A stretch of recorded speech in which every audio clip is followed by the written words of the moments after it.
Good morning dear student.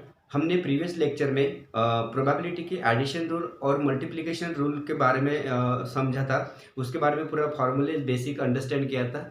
और आज के लेक्चर में हम क्या करने जा रहे हैं कि उसी एडिशन रूल और मल्टीप्लिकेशन रूल के ऊपर जितने भी कंडीशनल प्रोबेबिलिटी जो हम उसको बोलते हैं, तो उसके न्यूमेरिकल्स को सॉल्व करने जा रहे हैं। तो पहला न्यूमेरिकल्स ये है। तो देखो, numericals number 1, if p of a equals to 2 by 3, comma p of b dash 3 by 4 and p of a upon b, right ना, इक्वल्स टू 4 by 5।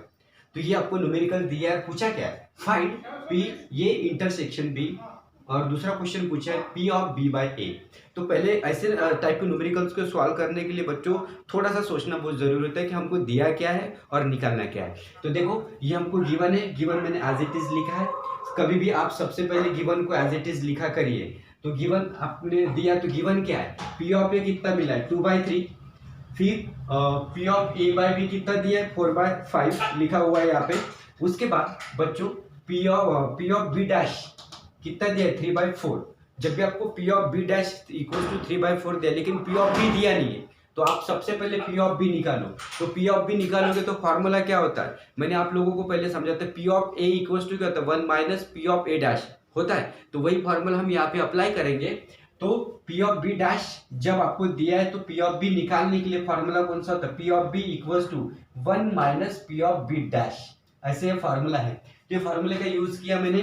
तो ये फॉर्मूले से आप क्या निकाल सकते हैं, देखो फार्मूला। तो पी ऑफ बी निकालेंगे, P of B equals to 1 as it is. P of B dash की वैल्यू कितनी है 3/4। इसको आप सॉल्व करोगे तो 4 1 जब 4 माइनस 3 अपॉन 4, तो 1/4 आपका आंसर आ जाएगा। मतलब ये पी ऑफ बी निकल जाएगा, राइट ना। तो आइए पहला क्वेश्चन अटेम्प्ट करते हैं। तो पी ऑफ ये यूनियन बी इंटरसेक्शन, सॉरी ये इंटरसेक्शन बी क्या होता है। तो साइन में थोड़ा कंफ्यूजन होता है बच्चों, तो इसको थोड़ा सा अच्छे से अंडरस्टैंड करना।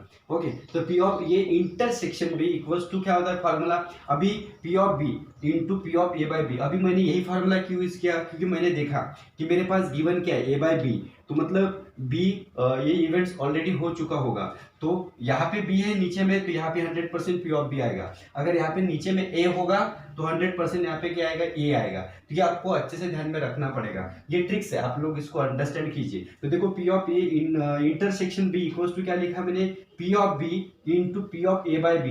यहाँ पे बी है तो यहाँ पे पी ऑफ बी मैंने लिखा है। पी ऑफ बी की वैल्यू मैंने निकाली इस फॉर्मूले से। तो ये कितना निकाला था 1/4 into P of A by B कितना दिया है 4/5।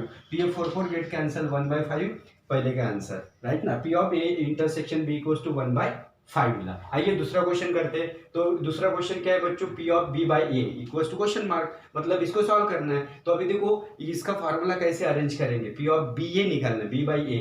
तो हमको पता है, हमको क्या पता है, तो P of A intersection B equals to क्या होगा। अभी ये फॉर्मूला देखो, ये फॉर्मूला और ये फॉर्मूला दोनों में मतलब सिमिलरिटी, लेकिन फर्क देखो क्या है। यहाँ पे बी नीचे था तो यहाँ पे बी आया है, यहाँ पे ए नीचे था तो यहाँ पे ये आया है। ये आपको दिमाग लगाना है।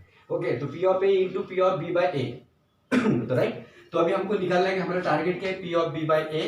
तो इसको लिखा है, इसके अरेंज के लिए ये इसको सब्जेक्ट मान के फॉर्मूला बनाया, P of B by A equals to क्या होगा, पी ये इंटरसेक्शन बी अपन पी ऑफ ये नीचे चला जाएगा। तो वैल्यू सब्स्टिट्यूट करो, P of B by A निकालना है। तो P of A intersection B की वैल्यू कितनी 1/5 हमने यहाँ पे पुट कर दी, और इसकी वैल्यू कितनी 2/3, राइट ना, ये यहाँ पे दिया हुआ है। तो P of B by A equals to, इसको अरेंज किया 1/5 और ये नीचे से ऊपर चला जाएगा तो 3/2 बन जाता है, राइट ना। इसको हम क्या कर देते हैं, डिवाइडेशन का मल्टीप्लीकेशन कर देते हैं। तो ये नीचे की टर्म ऊपर से ले जाते 3/2, तो 3 1 जा 3, 5 2 जा 10। तो P of B by A equals to 3/10, ये इसका आंसर है बच्चों। इस आइए दूसरा एग्जांपल करते हैं। आइए बच्चों एग्जांपल नंबर 2 को अंडरस्टैंड कर देते हैं।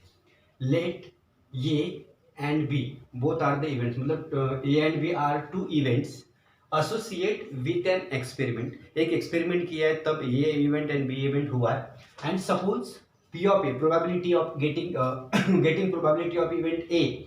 तो P of A equals to कितना हुआ 0.5, मतलब पी ऑफ ए की वैल्यू 0.5 दी है। और पी ऑफ ए और बी, और का मतलब एडिशन होता है बच्चों, एडिशन मतलब यूनियन। तो पी ये यूनियन बी है और बी, राइट ना, इसको आप ये यूनियन बी लिख सकते हो। तो इक्वल्स टू 0.8 दिया हुआ है। Let P of B equals to P, P of B की वैल्यू पी दी है और एक कंडीशन दी आपको, for what value of P P की ऐसी कौन सी वैल्यू है कि are the events A and B independent. P मतलब पी की वैल्यू आपको निकालना है, वहां से आपको पता चलेगा कि पी की जो वैल्यू थी वो इंडिपेंडेंट है कि नहीं है। तो मतलब पी की वैल्यू हमको निकालना है।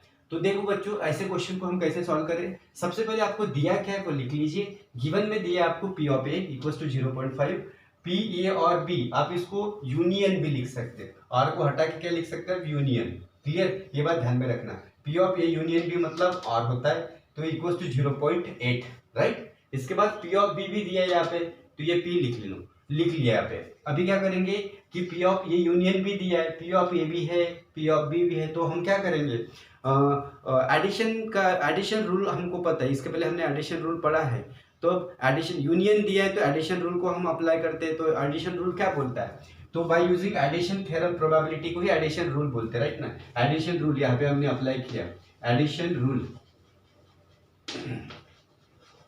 एडिशन रूल क्या बोलता है, P of A union B equals to P of A plus P of B minus P A intersection B, ये फार्मूला होता है, राइट ना।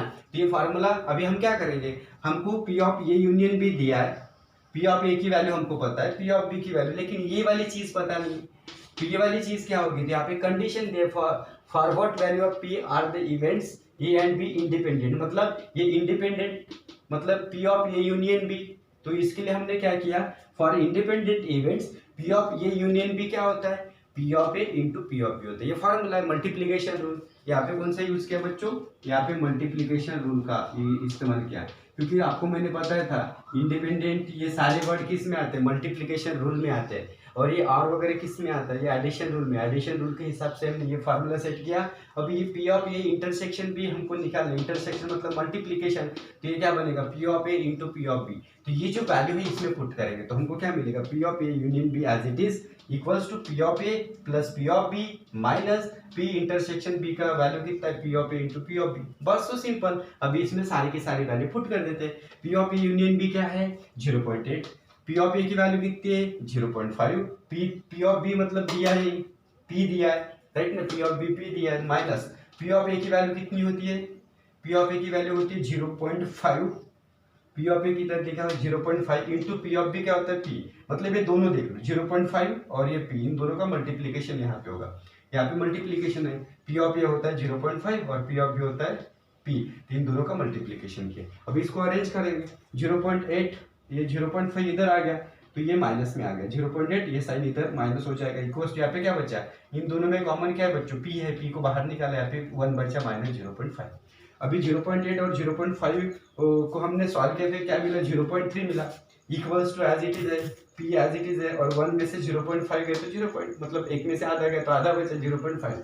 ओके, तो p इक्वल्स टू पी को सब्जेक्ट मान के हमने सॉल्व करना है, p इक्वल्स टू क्या मिला 0.3 0.5, ये डॉट डॉट गेट कैंसिल मतलब 3/5 बचे, 3/5 मतलब 0.6 होता है। ये आपका आंसर है बच्चों। तो फॉर p इक्वल्स टू 0.6 पे events a and b are independent, मतलब जब p की वैल्यू 0.6 आएगी, मतलब यहाँ पे आपने लेट कंसीडर किया ना, P of B equals to P, लेकिन p की वैल्यू व्हाट वैल्यू, तो p ऑफ पी की मतलब लेट पी ऑफ बी की वैल्यू मतलब p है, तो p की वैल्यू हमको कितनी आनी चाहिए 0.6 आएंगी, तब जाके events A and B events B क्या होंगे इंडिपेंडेंट होंगे। आइए नेक्स्ट क्वेश्चन पर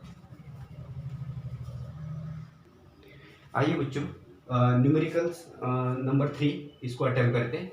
यहाँ पे दिया हुआ है the probability that A can shoot at a target 5/7, मतलब किसी टारगेट को शूट करने की प्रोबेबिलिटी मतलब इवेंट ए की कितनी है 5/7, मतलब P of A equals to 5/7 दिया है, राइट ना, and the probability that B can shoot the same target is 3/5, और उसी टारगेट को बी इवेंट शूट करेगा तो उसकी प्रोबेबिलिटी कितनी दी है, P of B equals to कितना है 3/5 दी है। मतलब ए टारगेट हिट करेगा तो उसकी प्रोबेबिलिटी 5/7, और बी टारगेट हिट करेगा शूट करेगा तो उसकी प्रोबेबिलिटी कितनी दी है 3/5।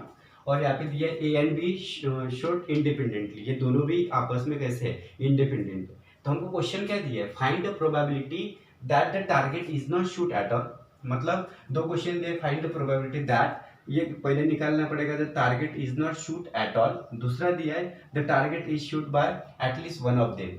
मतलब क्वेश्चन देखो क्या पूछे आपको कि मतलब वहाँ पे कंडीशन क्या दी है कि टारगेट को शूट ही नहीं की, और इसमें से अगर एटलीस्ट वन करता होगा तो उसकी प्रोबेबिलिटी क्या होगी। ऐसे दो क्वेश्चंस आपको पूछे हुए हैं। तो आपको मैंने इसके पहले भी बताया था कि जब भी प्रोबेबिलिटी में मतलब पी ऑफ ए दिया है, पी ऑफ बी दिया है, तो यहाँ पे न्यूमेरिकल्स में बताया कि नॉट शूट बाय एट मतलब टारगेट शूट एट ऑल, मतलब उसके लिए आपको पी ऑफ ए डैश निकालना पड़ेगा और पी ऑफ बी डैश भी निकालना पड़ेगा। फिर पी ऑफ ए डैश निकलेगा तो उसका, और पी ऑफ बी डैश निकलेगी तो उसकी पी ऑफ इवेंट्स की प्रोबेबिलिटी निकालनी पड़ेगी। पी ऑफ ई वन हो सकता है, फिर पी ऑफ ई टू भी हो सकता है। आइए इसको अटेम्प्ट करते हैं किस प्रकार इसको सॉल्व करते हैं। तो आइए, तो गिवन हमको क्या दिया हुआ है, P of A equals to 5/7, right ना। तो पी ऑफ ए डैश निकाल लेते हैं क्योंकि उसकी जरूरत पड़ेगी इन जो इवेंट्स के लिए। तो P of A dash equals to क्या बनेगा, तो 1 माइनस पी ऑफ ए होता है। P of A dash equals to 1 minus P of A की वैल्यू 5/7 डाली तो 7 माइनस 5 बन जाएगा। P of A dash equals to 2/7 आ जाएगा। आइए उसी प्रकार पी ऑफ बी दिया है तो 3/5, तो पी ऑफ बी डैश निकाल लेते हैं। तो 1 minus P of B equals to 1 minus 3/5 इसकी वैल्यू दी है, तो 5 माइनस 3 2 बन जाएगा, 2/5 इसका आंसर आ जाएगा। P of B dash equals to 2/5। तो देखो बच्चों, A and B are independent यहाँ पे लिखा है, तो hence A dash and B dash also independent बन जाएंगे। तो आइए पहला क्वेश्चन अटेम्प्ट करते हैं। The target is not shoot at all, तो यहाँ पे लेट इवेंट E1, इसको E1 नाम दिया है। तो ये क्या बोलता है, target is not shoot at all, मतलब टारगेट को शूट नहीं किया है। और ये दोनों, ये प्रोबेबिलिटी जो निकाली थी A dash and B dash independent था।